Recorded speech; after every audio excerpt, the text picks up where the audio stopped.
The Unitarian Universalist Fellowship of La Crosse teamed up with the Hunger Task Force and Viterbo students to create a wheelchair-accessible garden. Today they dedicated that garden. News 19's Riley Kine explains the planning of the project and how it benefits the community. The newly built and planted Kane Street Garden bed was dedicated to honor those whose lives have been improved by the Americans with Disabilities Act. The mission of Kane Street Gardens is to be accessible to all. In the past, there have not been as many with disabilities coming here because it's not accessible, and this is to welcome them. The new garden gives those with mobile disabilities the chance to enjoy the space, whereas before, it was not easy. There had been 2 tires filled with dirt, and they really were not meeting ADA guidelines. This is actually meeting those guidelines of accessibility. Anyone is able to utilize the garden as well as volunteer to maintain it.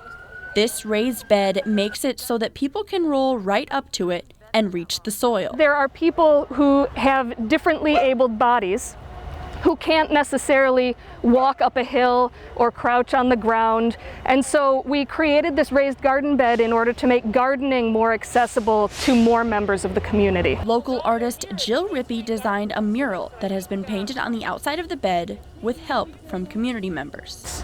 One of the things that people see as they walk in and to let them smile. You know, I wanted people to get kind of the contagious happiness that's here as people are outdoors doing something they love sharing. It was a message about community and about growing and about love. Rippey explained that the garden produces around 30,000 pounds of fresh food to the community, and she hopes it continues to grow.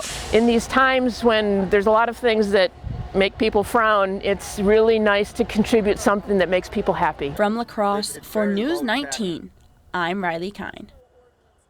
The new raised garden bed project coincides with the anniversary of the Americans with Disabilities Act. It is open for the entire community to enjoy.